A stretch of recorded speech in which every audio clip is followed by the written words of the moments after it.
నంద్యాల జిల్లా డోన్ నియోజకవర్గం బీసీవై భారత చైతన్య యువజన పార్టీ ఎమ్మెల్యే అభ్యర్థిగా నామినేషన్ వేసిన తరిగోపుల బాలు యాదవ్ వందలాది మంది కార్యకర్తలతో కలిసి స్థానిక గుత్తి రోడ్డు పాత బస్టాండ్ మీదుగా ఆర్డీఓ ఆఫీస్ వరకు ర్యాలీగా బయలుదేరి డోన్ బీసీవై ఎమ్మెల్యే అభ్యర్థిగా నామినేషన్ వేసిన తరిగోపుల బాలు యాదవ్ ఈ సందర్భంగా డోన్ బీసీవై ఎమ్మెల్యే అభ్యర్థి బాలు యాదవ్ మీడియాతో మాట్లాడుతూ డోన్ నియోజకవర్గంలో ప్రధాన రాజకీయ పార్టీ నేతలు ఒకరిపై ఒకరు విమర్శలు చేసుకోవడమే తప్ప డోన్కు చేసింది శూన్యమని బీసీవై అభ్యర్థిగా పోటీ చేస్తున్న తనకు ఒక అవకాశం ఇవ్వాలని దౌర్జన్యాలు దోపిడీలు లేకుండా శాంతియుతంగా డోన్ నియోజకవర్గాన్ని అభివృద్ధి పథంలో నడిపిస్తానని తను అఖండ మెజారిటీతో గెలిపించాలని డోన్ నియోజకవర్గ ప్రజానికానికి విజ్ఞప్తి చేసిన డోన్ బీసీవై ఎమ్మెల్యే అభ్యర్థి బాలు యాదవ్ ఇంకా ఈ కార్యక్రమంలో సుధాకర్, సురేష్, వేల్పుల రాజగోపాల్, బోయ వెంకటరాముడు, బోయ శేఖర్, కేదార్, మనోహర్, గని తదితర బీసీవై నాయకులు కార్యకర్తలు పాల్గొన్నారు.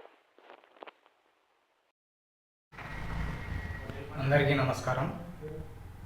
ఈరోజు డోన్ నియోజకవర్గంలో బీసీవై పార్టీ అధ్యక్షులు బోడే రామచంద్ర యాదవ్ గారి ఆశీస్సులతో బీసీవై పార్టీ ఎమ్మెల్యే అభ్యర్థిగా ఈరోజు నామినేషన్ దాఖలు చేయడం జరిగింది.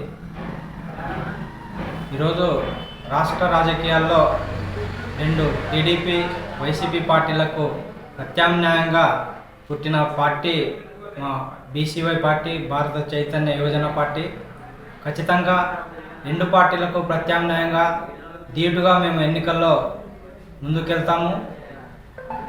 మా పార్టీ ఎన్నికల గుర్తు చెరుకు రైతు గుర్తుకి డోన్ నియోజకవర్గ ప్రజలు ప్రతి ఒక్కరూ ఓటు వేసి మా పార్టీ అభ్యర్థిగా ఉన్నటువంటి నన్ను అఖండ మెజారిటీతో గెలిపించాల్సిందిగా కోరుకుంటున్నాను.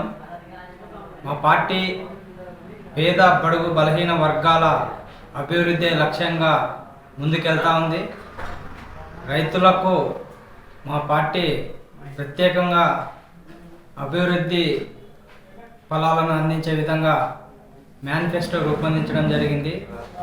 కాబట్టి ముఖ్యంగా రైతు కూలీలు, కార్మికులు, నిరుద్యోగులు, మహిళలు ప్రతి ఒక్కరు కూడా బీసీవై పార్టీ చెరుకు రైతు గుర్తుకు ఓటు వేసి మా పార్టీని గెలిపించవలసిందిగా ప్రతి ఒక్కరిని కోరుకుంటున్నాను.